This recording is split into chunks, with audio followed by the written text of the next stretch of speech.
الحمد لله نستعينه ونستغفره ونعوذ بالله من شرور أنفسنا ومن سيئات أعمالنا من يهده الله فلا مضل له ومن يضلل فلا هادي له ونشهد أن لا إله إلا الله وحده لا شريك له ونشهد أن محمدا عبده ورسوله.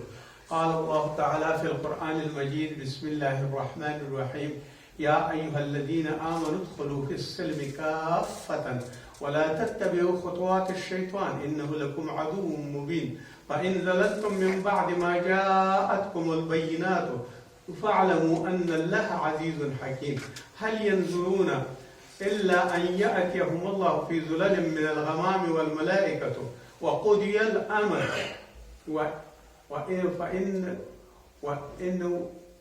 وقضي الأمر وإلى الله ترجع الأمور. سورة بقرة پاره دوم آیات 210. الله جل جلاله در این آیات شریف درباره شیطان فرموده است و ما شما بحث ما شما شیطان است و ابلیس است و امرو او نن ورځ مونږ لسمه حصہ د شیطان په باره کې خبرې کوو او د ابلیس په باره کې خبرې کوو. نن قرآن عظیم الشان د دې یو بل ډول باندې بیان کړی دی چې شیطان څه کوي او تاسو نه څه غواړي. نو د شیطان غوښتنه دا وي چې تاسو هغې پسې ور روان شئ او هغه من حیث د یو لیډر د یو مشر قبول کوي. نو الله جل جلاله مؤمنانو ته فرمایي: یا ایها الذین آمنوا ادخلوا فی السلم کافة.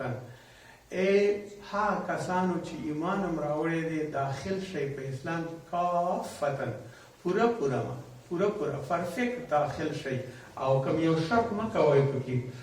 ولا تتبعوا خطوات الشیطان، او مه ځئ په ګامونو یا په خطو او قدمونو د شیطان پسې، یعنې د شیطان متابعت مه کوئ.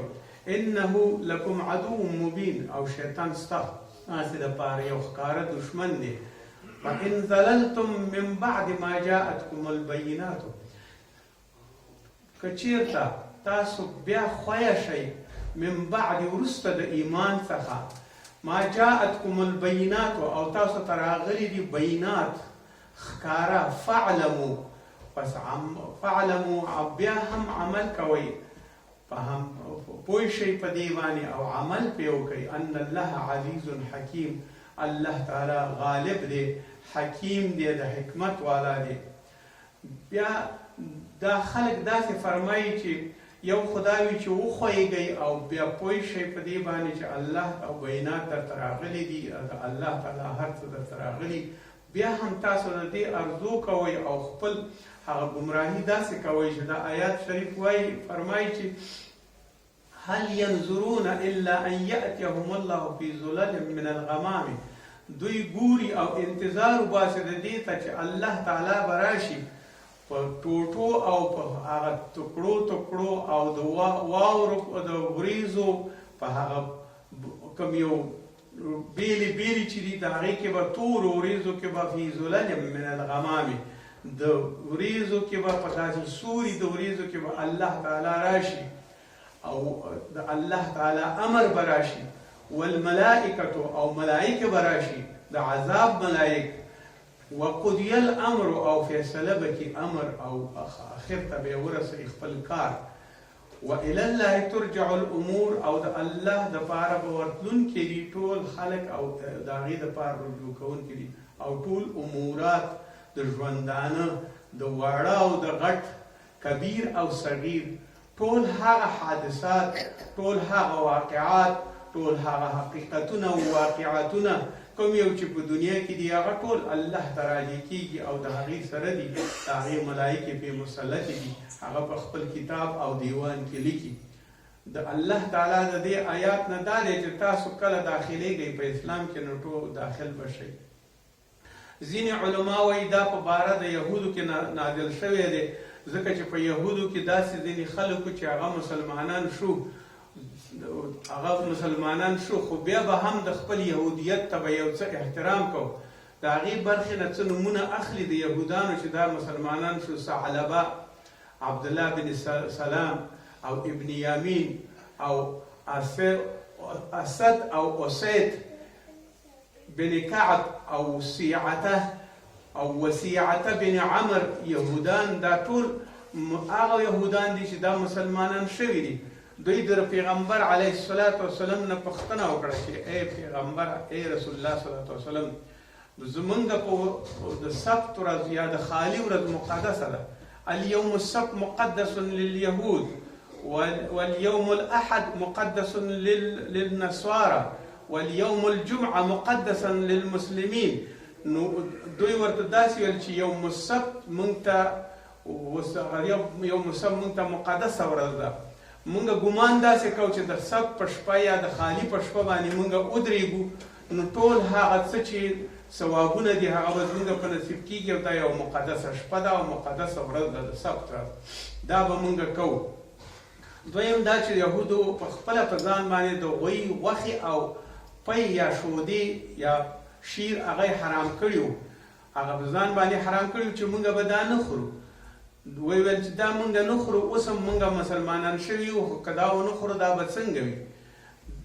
دریم نور هغه کوم کارونه چې یهودو او نصاراو کول هغه دا و چې د بوتانو په نامه بیا ځینې حیوانات بیا کړل، او هغه حیوانات به چې د بوتانو په نامه باندې شو دوی به مقدس ګڼل، او هغې ته به یې ضرر نه شو رسولی، هغې ته به نږدې کېدل نه، او هغوی ته به نه ورتلل، او هغوی به ډېر محترم بیا ګڼل. داسې نور دودونه او رسمونه د پیغمبر علیه الصلاة والسلام نه پوښتنې کېدلې چې موږ اوس مسلمانان شوي یو، نو موږ خو به دا شی نه کولی شو که نه. نو الله جل جلاله د دوی په بدل کې ورته داسې یا ایها الذین آمنو، ای خلکو چې ایمان مو راوړی دی، ادخلوا فی السلم کافة، ټول به داخل شئ مکمل پرفیکټ د ټولو حرف سره، د ټولو احکامو منلو سره، د ټولو اوامرو او نواهیو د منلو سره، وکافة په پوره توګه داخل شئ په اسلام کې. ولا تتبعوا خطوات الشیطان، او د شیطانانو قدمونو پسې به نه ځئ او نه به یې په ګامونو پسې به ځئ. شیطان پسې چې لاړلی یا لکه فرضاً یوم السبت یا نور داسې رواجونه، هغه ټول د شیطاني عملونه دي. اوس علما دا وایي خطوات الشیطان په موږ کې هم شته دی. مثال په دې تور باندې ځینې سړی وایي چې ایمان صرف په جومات کې دی، یا عبادت صرف په جومات کې دی، یا د ټول هر څه دین چې دی علماو سره دی، او موږ باندې هم دومره دي چې کله موږ ورشو جومات ته نو مونځ وکړو بیا بېرته راوځو، موږ بیا په کور کې یا په خاندان کې او یا په نور اموراتو کې موږ د دې تابع نه یو چې موږ د اسلام مطابق خپل اولاد تربیه کړو، موږ ستر و حیا او پرده وساتو، موږ په خپل منوال کې د تجارت او د سوداګرۍ خبرې وکړو، موږ باید حرام ونه خورو، موږ د همسایو ګاونډي احترام وکړو. په لحاظه دا خلک داسې وایي چې جومات کې صرف لمونځ دی، په مسجدونو کې صرف ایمان او اسلام دی، نور چې بیا راوځو نورو اموراتو کې نه په سیاست کې دین شته، نه په حکومت کې دین شته، نه په فیصلو کې دین شته، او نه د ورځې په ټولو اموراتو کې د خپل اولاد حتی په کور کې هم اسلام نشته. صرف د اسلام داسې تعریفوي چې دا د یو څو عبادتونو نوم دی، او دغه عبادتونه چې سړی وکړي نو نور شي ته بیا ضرورت نشته دی. اما داسې نه وایي چې دغه اسلام یو پوره نظام دی، دغه یو پوره قاعده ده، دغه یو پوره قانون دی، دغه یو پوره د ټول انسانیت دپاره د نجات لاره ده. دې کې مکملا د الله تعالی سلطنت دی، د هغې ملکیت دی، او د هغه ټول هر څه د هغه پورې اړه لري.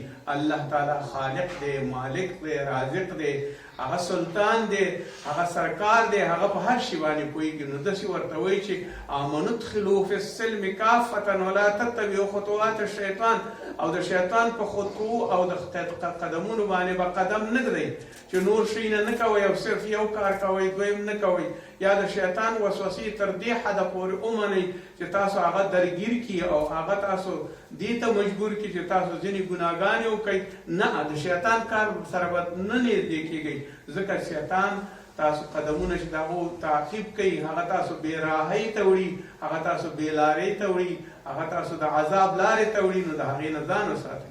انه لکم عدو مبین، او پوه شئ په دې باندې چې شیطان ستاسو دشمن دی. هو، زمونږ د نیکه نه د آدم علیه السلام نه تر قیامت ته ورځې پورې چې مسلمانان وي نو شیطان ورته دشمن دی. بیا وایي تاسو سره د دې چې تاسو سره زه دا نصیحت کوم چې شیطان ستاسو دشمن دی، خو بیا فإن زللتم، پس که تاسو بیا خویه شئ او بیا خپل داسې خویه شئ او یا تیر وسئ او یا خپل تیرستنه او دومره فریب وخورئ من بعد ما جاءتکم البینات، وروسته د دې نه چې تاسو ته راشي بینات. بینات علما وایي چې بیناتو کې بهترین بینات رسول الله صلی الله علیه وسلم دی، بهترین بینات قرآن عظیم الشان دی، بهترین بینات دین دی. دغه ټول شیان درته راغلي دي په هر وړو او غټو جزئیاتو او فروعاتو او په ټولو هغه کاملو شیانو باندې ټول ادا کړي یې، په کلیاتو باندې پوهېږئ. نو بینات د اسلام درته راغلي. فاعلمو، پوه شئ په دې باندې چې دا بینات چې تاسو ته راغلي ان الله عزیز حکیم، او الله جل جلاله غالب دی، حکیم دی، د حکمت دپاره هر یو کار کوي. الله تعالی تاسو کلم نشئ مغلوب کولی، او دغه څه چې تا ته رالیږلي او کومه لارې درته غوره کړې او کوم دین، دا د حکمت کار دی او الله جل جلاله حکمت یې. دا خلک دومره باغین شي او دومره کبر او دومره اندازې پورې خپل غرور واخلي او خپل استی او په خپل هستی باندې دومره غرور وکړي او دومره په خپل پادشاهي او په خپل هغه شان باندې دومره اوچت شي چې بیا وروسته وایي هل ینظرون، بیا دې دپاره انتظار کوي چې کله به الا ان یأتیهم فی ظلل من الغمام، الا ان یأتیهم الله، چې الله راشي ورته په وریځو، د وریځو په کنډک کنډک وریځو کې، په حصه حصه وریځو تورو کې، یعنی د عذاب په تور باندې الله تعالی امر راشي په وریځو کې موږ باندې عذاب نازل کړي. یعنی مخکې د دې نه چې قیامت راشي موږ باندې دلته عذاب نازل کړي من الغمام، د وریځو کې، والملائکة، او ملائکې د عذاب راشي په موږ باندې، را دي شي موږ ته کوم پروا نه کوي. وقضی الامر، او کار د خلاص کړي زموږ. مگر الله جل جلاله انجام او آغاز د کار او کوم یو سر ته رسول د کار په خپل حکمت باندې کوي. او حکمت دا دی چې جزا ورکوي هغه کسانو ته چې جرمونه یې کړي دي او غلط کارونه یې کړي دي، په ورځ د آخرت کې به ورته جزا ورکوي. نه دا چې په وریځو کې راځي الله جل جلاله، یا د الله تعالی امر په وریځو کې راځي، او یا ملائکو ته وایي چې ورشئ په وریځو کې، او یا دا قوم باندې هغه څه وکړي چې هغوی نه غواړي. فلهذا دا د دوی قوم خپله خبره ده او د دې خلکو وقضی الامر موږ ته دا وښیي، مګر فیصله به الله کوي په ورځ په قیامت باندې. ولې به یې کوي؟ وإلی الله ترجع الامور، ځکه چې الله دپاره ټول هر څه راجع کېدونکي دي او هغې ته ورځي. فلهذا دا وسوسې، دا د شیطان ټول هغه منل، د شیطان نزدېکت، هغه ټول هغه منل دي چې پیغمبر علیه الصلاة والسلام د دې په باره کې یو مکمل دومره حدیثونه د وسوسې په باره کې راغلي دي که یو انسان یې ولولي نو د دې خطوات شیطان د قدمونو او متابعت نه به الله جل جلاله هغه خلاص کړي. نو الله رسول الله صلی الله علیه وسلم فرمایي عن ابي هريره رضي الله عنه ان رسول الله صلى الله عليه وسلم قال لا يزال الناس يتساءلون حتى يقال هذا خلق الله فمن خلق الله. وای تاسو نه پوښتنه کوي چې دا شی چا پیدا کړی، دا چا پیدا کړی، مګر درته وایي چې بیا الله چا پیدا کړی.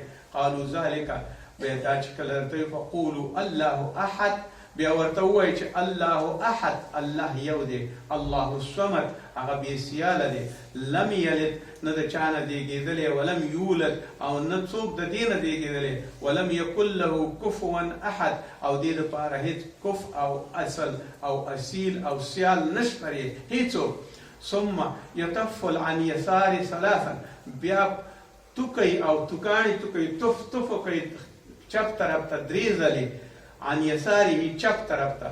وليستعذ بالله من الشيطان الرجيم، او بيوي اعوذ بالله من الشيطان الرجيم.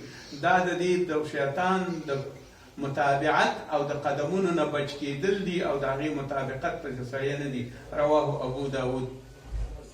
دا هغه حدیث شریف دی چې تاسو ته شیطان په پلمه پلمه سات په سات باندې نږدې کېږي او بیا تاسو نه خبرې وباسي او د هغې خبرو کې بیا تاسو ته شک او تردید او وسوسه اچي. نو دا بیا د شیطان خطوات شو، د شیطان قدمونه شو. تاسو به هغې پسې به ضرور ورځئ او کله چې پسې ورځئ نو بیا به ګمراه کېږئ. رسول الله صلی الله علیه وسلم فرمایي عن انس قال قال رسول الله صلی الله علیه وسلم رسول الله صلی الله علیه وسلم فرمایي لن يبرح الناس يتساءلون حتى يقول هذا الله خلق وكل شيء فمن خلق الله عز وجل رواه البخاري. دا هماغه حدیث دی چې بیا درنه پوښتنه کوي چې دا چا پیدا کړی هغه چا پیدا کړی او الله چا پیدا کړی او شک او وسوسه درته اچي. نو د دې شک او وسوسې نه خطوات پیدا کیږي، متابعت د شیطان پیدا کیږي، د الله متابعت کوي او الله پرستش کوي او الله په یګانګۍ باندې یاد کوي. عن عثمان رضی الله عنه بن ابي وقاص قال قلت يا رسول الله صلى الله عليه وسلم ان الشيطان قد حال بيني وبين الصلاه وبين قراءتي. کله کله شیطان راځي او زما د مانځه او زما د قرأت ترمنځ حائل کیږي، یعنی ما ته وسوسه راچي چې تا غلط قرأت وکړه، تا مونځ لږ وکړه یا ډیر دی وکړه یا دې درست نه کړه. فلهذا دا چې ما ته کله راشي يلبسهما على فقال رسول الله صلى الله عليه وسلم فرمایي رسول الله صلی الله علیه وسلم دې سړي ته ذاک الشیطان، دا هغه شیطان دی چې د دې نوم خنزبون دی، د دې خنزب نوم دی او دا هر یو منځګزار ته راځي او منځګزار ته وایي چې 2 رکعاته دې وکړه، 3 رکعاته دې کم کړه، 1 رکعت دې کم کړه. دا خنزب شیطان ټولو ته راځي او داسې وسوسې ورته اچوي. نو تاسو بیا څه وایي؟ فتعوذ بالله منه او بیا اعوذ بالله من الشیطان الرجیم وایي وتفل على يسارك 3 بیا 3 ځلې وټوکاڼي یا 3 ځلې لاړې یا 3 ځلې تف وکړه چپ طرف ته، نو الله تعالی به دې د دې نه خلاص کړي. همداسې د خطواتو شیطان په باره کې قرآن عظیم الشان کې دا آیتونه 3 ځل راغلي دي او د خطوات یا د شیطان هغه منل. بیا الله جل جلاله فرمایي قال الله تعالی یا ایها الذین آمنوا لا تتبعوا خطوات الشیطان، ای هغه کسانو چې ایمان راوړی دي متابعت د شیطان مه کوئ او مه د هغې په تصور پسې ځئ. فانه یامر، دغه شیطان چې تاسو ته امر کوي بالفحشاء، په ټولو ګناهونو باندې او په فحشا باندې، په غلا باندې، په زنا باندې، په بدو کارونو باندې، والمنکر او په ټولو وړو غټو کارونو باندې چې د الله تعالی د رضا ناراضایي پې راځي او د الله تعالی قهر پې راځي، ټول هغه منکرات تاسو ته راوړاندې کوي او هغې باندې درته امر کوي. ولولا فضل الله علیکم، او که فضل د الله نوي، ورحمته او رحمت د الله نوي، ما زکا منکم من احد، یو به هم ستاسو دپاره پاک نشي. لا یبرئ عند الله احد، د الله په نیز باندې هیڅوک هم بری نه دی او هیڅوک هم پاک نه دی، حتمي او ضروري د ګناه سره شامل دی.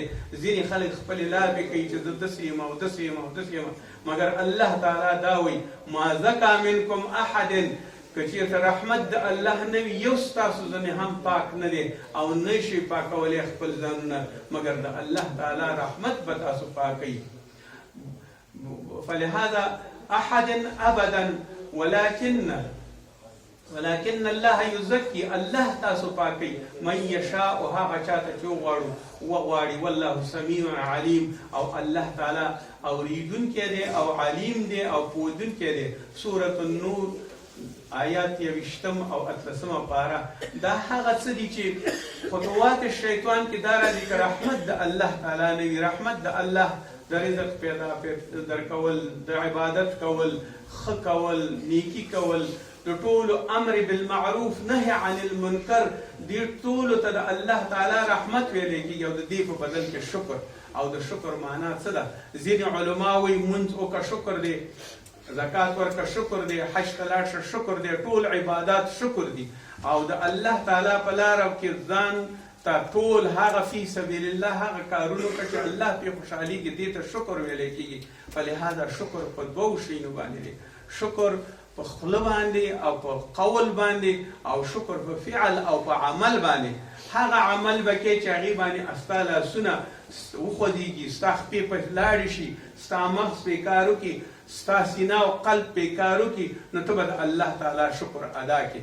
او بیا په خوله باندې ووایې چې شکر الحمدلله، بیا د شکر د الله په خوله باندې مو ووایې، نو بیا به الله تعالی فعل باندې شکر او په قول باندې شکر نو رحمت د الله به په دې شي. دغه ټول شیان چې موږ ته الله جل جلاله راکړي دي دا د رحمت د وجې نه راکړي دي. کنې درست سره هر چا ته خپله روزي رسوي په هر ځای کې ورته رسوي، اما کوم چې مسلمان دی او دغه د خاص جنت خاوند دی او د عرش د سوري لاندې ناست وي او د الله جل جلاله بندګي کوي او ځان یې تسلیم کړی دی دغې قانون ته، دغې قاعدې ته، دغه نظام د اسلام ته، فلهذا دی اسلام کې دا دي چې د رحمت د الله تعالی به شکر وباسي. که نه بیا د یو بهیمي یو د یو چاپی او د یو انسان هیڅ فرق نشته، بلکې بهتر د چارپای او بهیمه بهتره ده د یو کافر انسان نه. ولې بهتره ده؟ هغه بهیمه په اخور باندې ولاړه وي، خپل واښه خوري، د خپل مالک ټول هغه اوامر او فرمانونه مني. کله چې تر شوده اخلي ورته ارام ودرېږي، خپل تسخیر غوندې وي. کله چې اخور کې ورته واښه اچي هغه ټول واښه خوري. کله چې نه وي لږه باندې صبر کوي.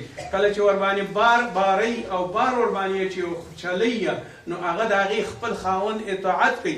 کله چې ورته وایي چې ودرېږي هغه ودرېږي. کله چې وتړي یو قید کې بندي کړي هغه په قید کې پروت وي مګر شور نه کوي چې ما ته ازادي راکړه. کله چې ورته وایي چې د پردي فصل ته مه ځه په اوازو کې نه ځي. نو فلهذا کله چې ورته وایي یا زناوره یو چاته ضرر ونه رسي، ماشومان طفلان غټان ټول به په ښکرونو باندې نه وهي، په لغتو باندې به نه وهي. فلهذا د بار دپاره، د شودو دپاره، د وړیو د اخیستلو دپاره، د وجغنو دپاره، د دې ټولو دپاره حیوانات تربیه شوي، بلکې هغه د دې انسان نه بهتر دي کوم یو چې خدای نه مني. ځکه هغه د خپل بادار کم یو چې په خدایي منلې، کم یو چې مشر کړی دی، کم یو چې صاحب دی، هغه د دې ټولې خبرې مني. اما انسان کفور دی، ظالم دی، د الله تعالی نعمتونه نه مني، د الله په لاره باندې نه سمیږي، د الله اوامرو ته احترام نه کوي، د الله تعالی هیڅ وخت امر و نهي باندې برابر نه دی، د ټولې دنیا سره یو جفاکار انسان دی. وسی چې ورسیږي او لږ غټ شي او لږ وپړسېږي، لږ پټېټو ته جوړ شي، نو بیا ټوله دنیا د خپو لاندې کوي او غرور کوي او بیا د شیطان خطوات او شیطان قدمونو پسې ځي او شیطان بیا فخر کوي چې دا سړی ما د کاره وښکه او دا سړی ما پسې راغی او د دې ما پسې به دا راځي او ما سره به وي. نو ځکه د شیطان دپاره هغه انسان بدتر دی د هغه چارپی او د هغه زناور نه چې هغه په اخور باندې ولاړ وي. فرمایي رسول الله صلی الله علیه القاسم بن محمد ان رجلا سأله، د رسول الله صلی الله علیه وسلم نه یو سړي پوښتنه وکړله، ان رجلا سأله فقال اني آهم في صلاتي فيكبر ذلك علي فقال له امضي في صلاتك فإنه لن يذهب ذلك عنك حتى تنصرف وأنت تقول ما أتممت صلاتي. رواه المالك. دا وایي داسې کوي درته چې تا په مانځه کې درته شبهه اچوي، په نیک کار کې په نورو شیانو کې درته شبهه اچوي، تا دا کار ښه ونه کړه، تا دا ونه کړه، مونځ دې یو رکعت وکړه، دوه رکعته دې ونه کړه، تا قرأت غلط کړه. نو وایي ته خپل مونځ پوره کړه او ورته ووایه چې ما دغسې وکړه، الله پوهېږي. هو خپل تدبیر هم یاد ساته چې په خپله باندې په زوره باندې په خپل جهالت ونه درېږي، خپل غرور ونه کړي چې 3 رکعته دې کړي او په 4 حساب کې نه، خپل یقین هم تام کا، خپل هغه ټول ژوند دې هم برابر کا، فکر دې برابر کا، د الله په لاره کې برابر شه او د خطواتو د شیطان نه او د تګ د شیطان نه. شیطان څه کوي؟ شیطان وظیفه دا ده چې ما او تا ته اختلاف راوړي، د شیطان وظیفه دا ده چې ما او تا په بېراهۍ باندې بوځي، زمونږ اولادونه خراب کړي، د ښځې او د نر ترمنځ جګړې واچي، د خپلو ورونو ترمنځ بې اتفاقي واچي، هغه څه چې لاس ته راوړي په هغې باندې هغه خوشحالېږي. ځکه د مسلمانانو په باره کې ای مسلمانه څومره دی چې عظمت جګ دی، څومره چې اوچت دی، څومره دی چې نوم جګ دی، څومره چې د نړۍ د عصر پادشاهي شاهزادی په هماغه اندازه دی مسؤلیت هم زیات دی.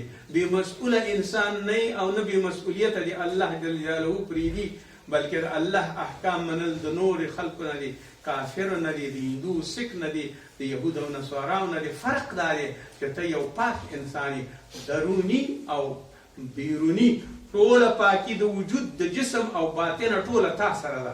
خو صرف دا دی چې د الله تعالی قوانینو ته وګوري او د شیطان د خطواتو نه ځان وساتي. ربنا آتنا فی الدنیا حسنه وفي الآخرة حسنه وقنا عذاب النار. برادرانم خواهران عزیز، بعضی وقت خبر شدم که شما